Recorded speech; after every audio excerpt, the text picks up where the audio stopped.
Welcome back to the Legal Smith Unleashed. I'm attorney Kurt Smith. With me today is paralegal extraordinaire Dylan Smith. Hey, how's it going? Thanks for having me on. Absolutely. We are talking today a little bit about the Sherri Papini case. That's right. Are you familiar with that case, Dill? I am. It's kind of an older case, not that old, a few years old. It started back in 2016, and for those of you who remember the case, this was a national case that involved the alleged kidnapping or suspected kidnapping of Ms. Papini, who was a mother of two, married, and went out for one of her daily jogs. Apparently she took 3 that day, and on the third jog she disappeared. Oh, wow. Not a trace. No one knew where she was. No one knew what happened. Dad is looking all over for her. He's called the police. He used the Find My Phone app to go find her phone. Found the phone laying on a remote trail where she liked to go jogging, her headphones and the phone sitting right there. Blonde hair intermingled in the headphones. Just all conveniently placed right there on the side of the trail. Wow, the abductor clearly would have had something to do with that, but the hair mixed in made it really look like it was ripped from her hair, but it was placed fairly neatly, as I understand it. I don't want to necessarily ruin the phone, but we want to leave it there as evidence. And the family, I mean, they started the GoFundMe account. They hired a hostage negotiator to try and work with any potential kidnappers that may have come in or called in. They offered a Were there callers? No kidnappers ever called. Right. Website was set up. There was a $40,000 reward offered, and then some anonymous donor was going to give another undisclosed amount to mix in with that, and nothing ever came of it. And then about 3 weeks later, she shows up on the side of the road, beaten, bruised, emaciated. She's been branded on her shoulder, crazy, with like a brand, and tells about how, according to her, she was abducted by 2 Hispanic women in a black SUV, and they investigated and turned out when they tested her clothes, they found her DNA and then the DNA of some unknown male. Oh. And as the story unfolds, it turns out the unknown male is her ex-boyfriend, one of her ex-boyfriends. And then it turns out she set up the entire thing. She called the guy, had him drive 9 hours up to the Sacramento area from Costa Mesa, and then drive her back. And she stayed in his apartment the whole time. He was expecting they were going to rekindle their relationship. Apparently they never did. And almost from the inception of her getting there, she started planning on how to get back. And so what did they do? He was a hockey player, and he shot hockey pucks at her. No way. To bruise her all up. So she had all these bruises all over her. And she had him use one of his hockey sticks to put it up against the side of her nose and broke her nose. Kidding. No, she started starving herself, and then she chopped all her hair off, and when she got back, she was this bedraggled mess, and everybody felt really sorry for her. And for approximately the next 4 years, it might have been longer, they're investigating this. In the meantime, there was this GoFundMe account, took all the money. There's a victim of abduction or something like that, a fund in California. Oh, they got about $40,000 for that. She was attending therapy to help her recover from this abduction that apparently never happened. And finally, the police call the couple into the police station, and they start going through all the evidence. And finally, they break it to her. We know what happened. We know you weren't abducted. We know you called your ex-boyfriend. We know he drove up. We know he got you. How do we know? Because he told us everything, and he passed a lie detector. And one of the things he knew that nobody else knows, he knew exactly where the brand was, what it said, how it got put on there.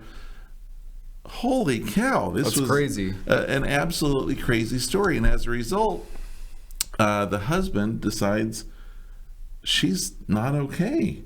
And he decides to divorce her. Mm-hmm. And through the divorce, he gets sole legal, sole physical custody of the parties' 2 children. Right, yeah. So it's interesting because you mentioned a couple of points I didn't know, but so the entire time from the time she went missing to the time that she was found, she was with her ex-boyfriend that entire time. Yes. And he was assisting her with the abuse, right? The self-inflicted harm and all that.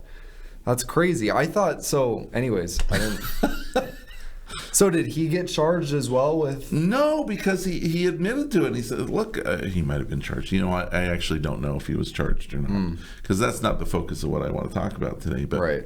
But holy cow! And it turns out this is not her first issue with what one might call strange behavior. Mm-hmm. She used to go, well before she met her husband, she used to call the police on her mom and tell the police that she was being abused by her mom. Turned out all the wounds were self-inflicted wounds. Jeez. When she called this guy, the ex-boyfriend, again, I don't want to bring in names that don't need to be brought in, she told him that she was trying to escape her abusive husband. None of this was true. Yeah. Okay, so she's making up all these stories, and it turns out she just wanted some attention. Yeah. And she wanted a little break from the kids.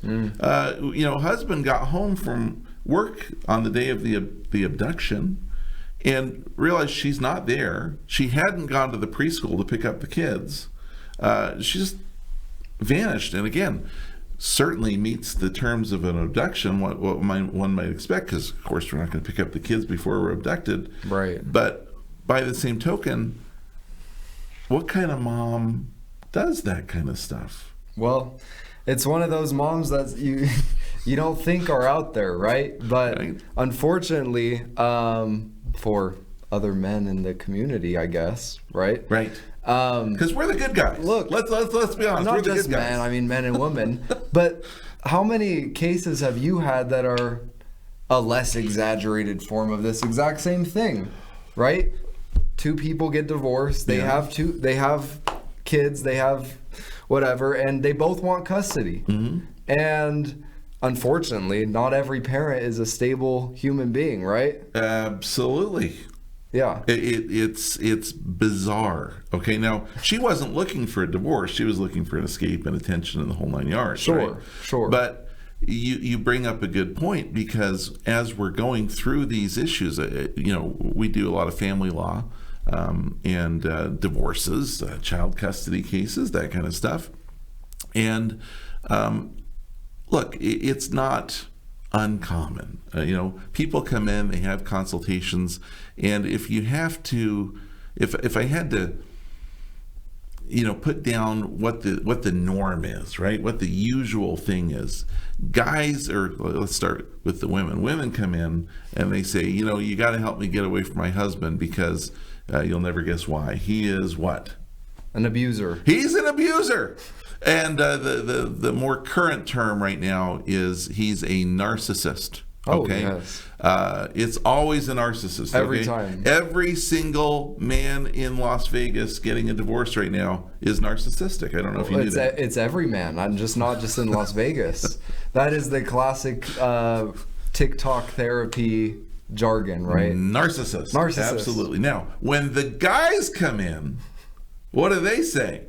She's crazy. She is crazy. 100% certifiable crazy. So, yeah, we get this this dichotomy, and it's always the same. These guys, everybody that's looking for divorce, they've married a crazy lady, and the wife has married a narcissist, and somehow maybe those two go together.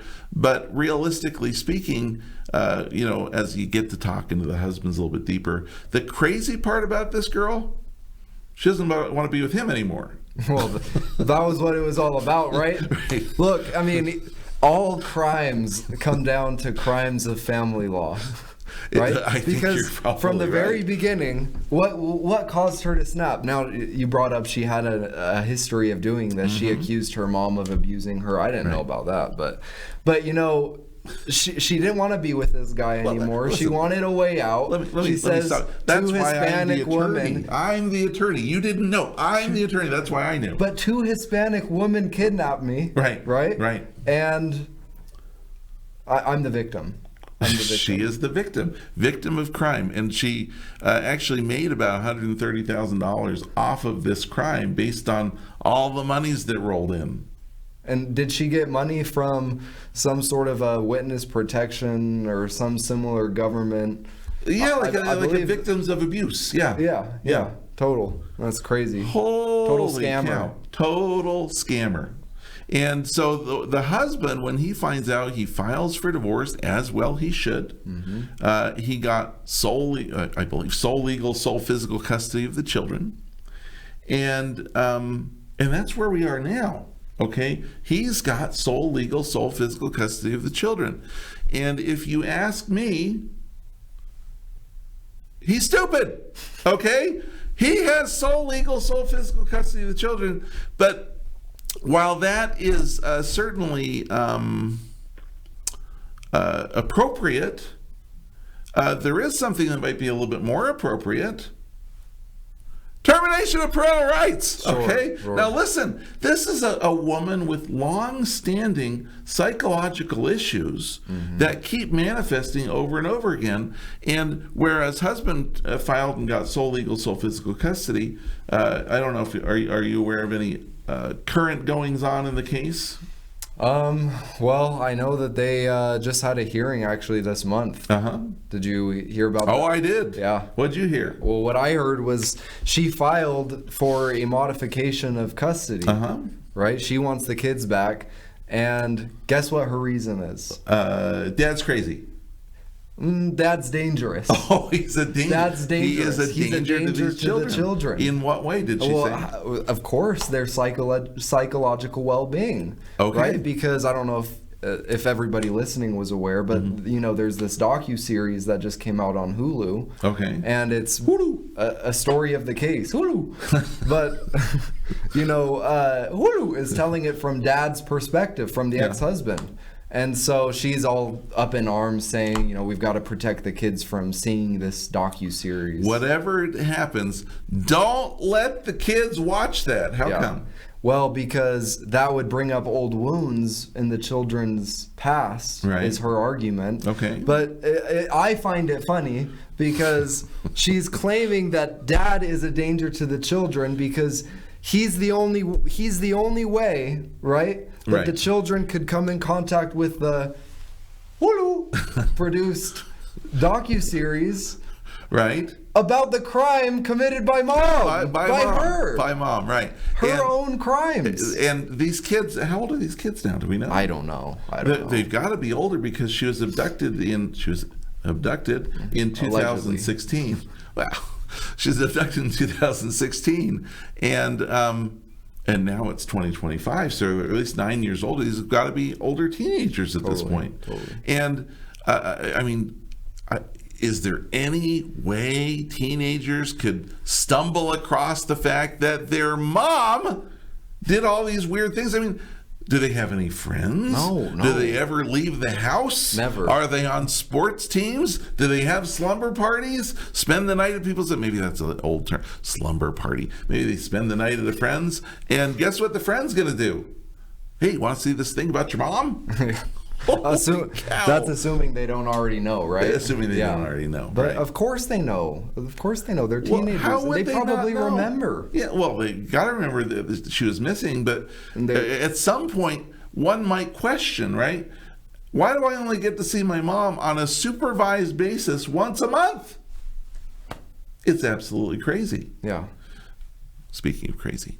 So they've got to know something, and sure, what she's saying is, hey, I want to rekindle my relationship with my children, and by letting them watch this documentary series or docuseries, they may come out with a worse impression of me than they had before. Mm-hmm.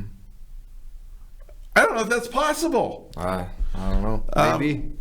And so, why I say dad might be a little bit, maybe crazy is the wrong word, but not well served in his legal help that he got in getting the divorce, is because when you go for an order of sole physical custody, and this may be the exception because the judge in this case seems to be fairly on board with the fact that she may be nutters, as they'd say in Harry Potter, that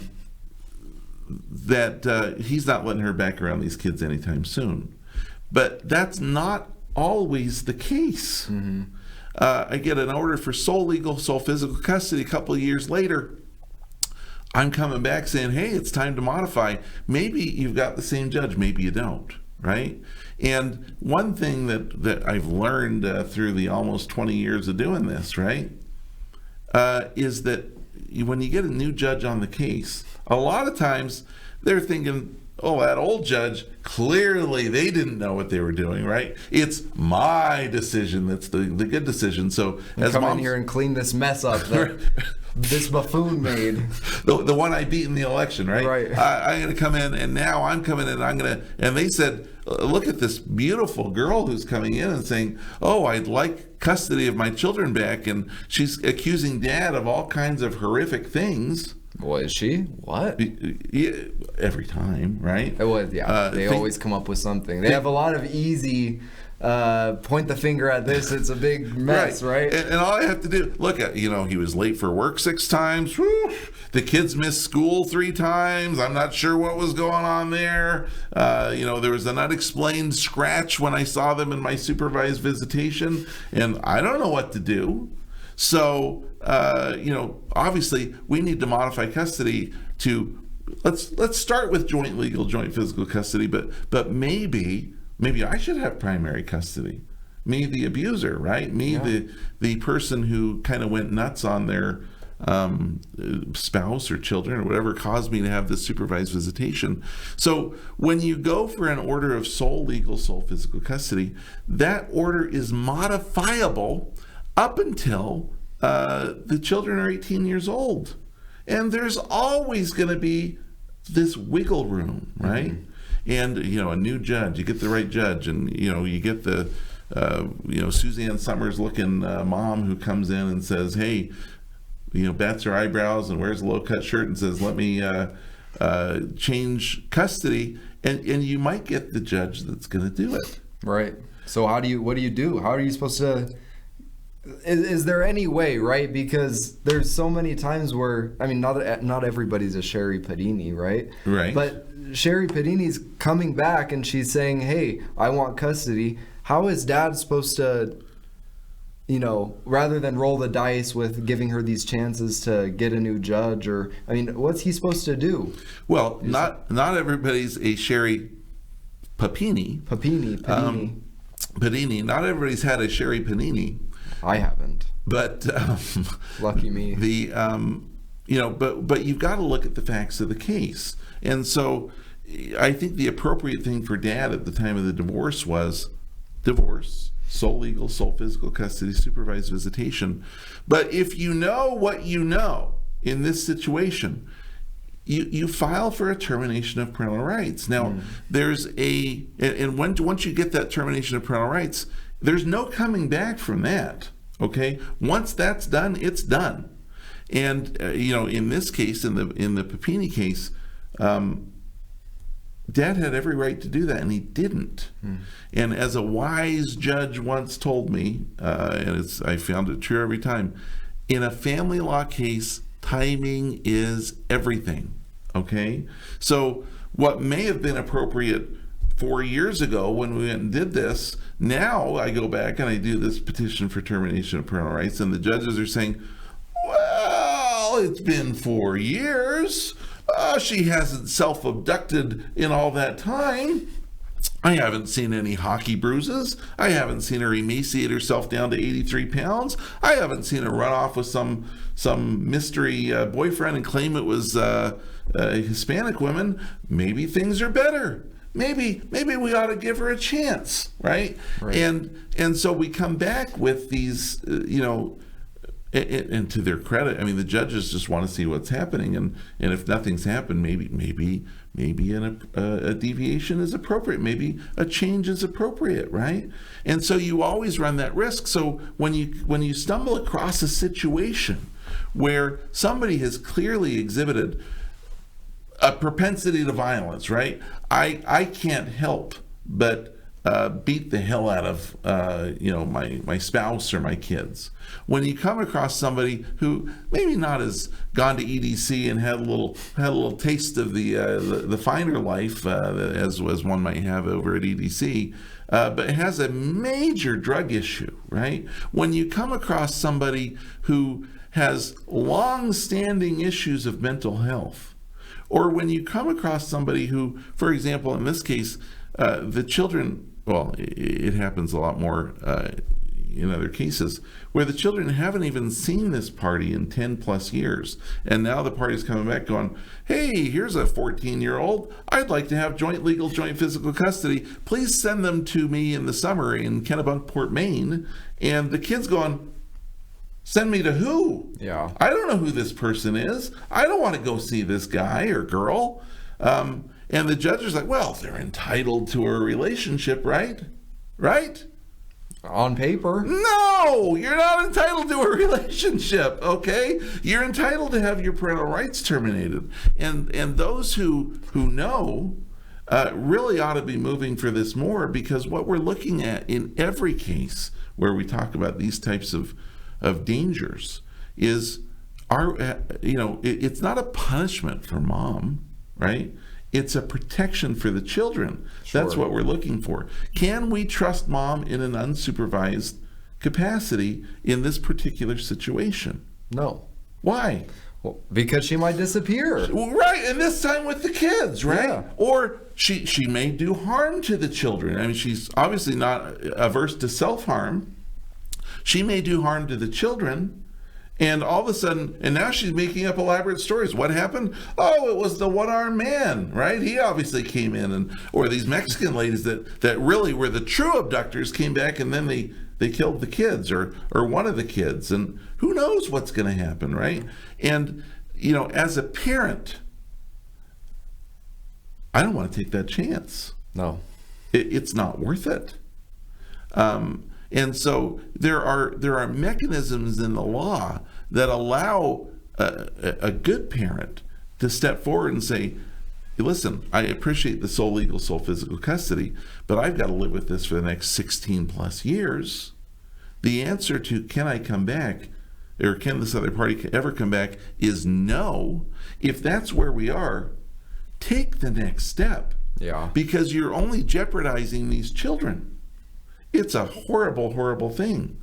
And we see it in this Papini case where, mom is now, she's pushing that envelope, right? Hey, let me back in a little bit. Hey, dad, he's the true abuser if you think about it, right?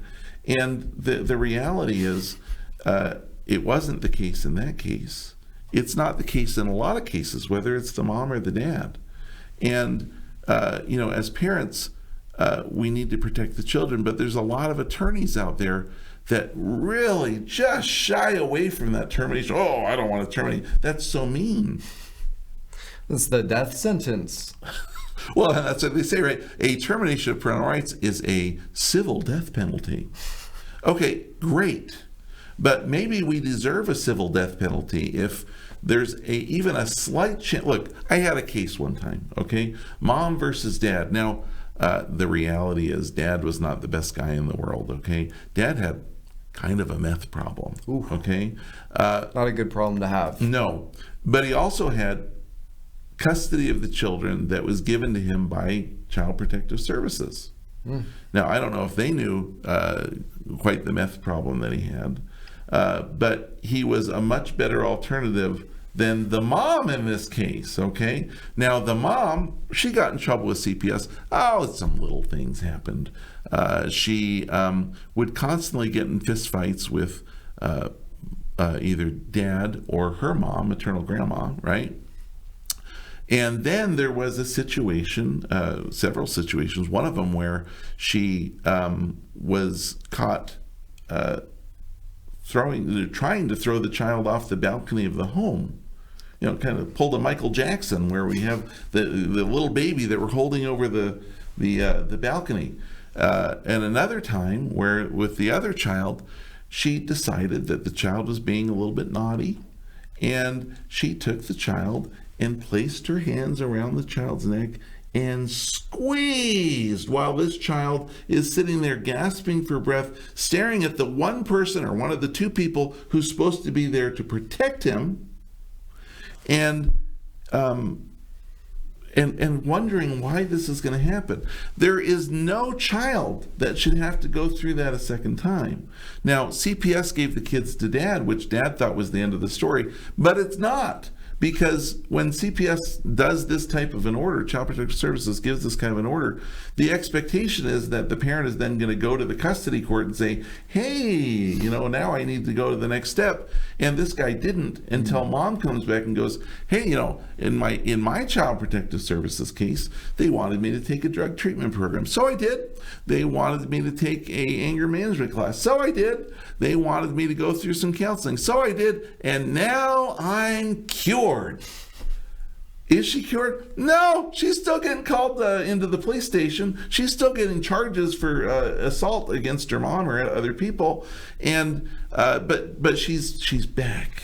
Yeah. And what people don't realize, look, there's different courts for different reasons. Okay, there is the Child Protective Services Court. They have the responsibility to make sure that there's no immediate active danger. There's the criminal court, which when you go in front of the criminal court, they have to prove it beyond a reasonable doubt that you did this crime. If they can't do it, you go free. But the domestic court or the child custody court, they are tasked with maintaining the best interests of the children.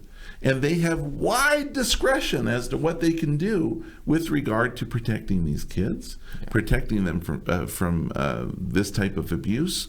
And while we are all thrilled that mom went to this counseling and she got the domestic violence counseling and she had some psychological help and she's stayed out of trouble for 6 to 8 months, and the reality is it in the best interest of kids to put them back with someone who thinks that playing with their lives is some kind of punishment against a husband?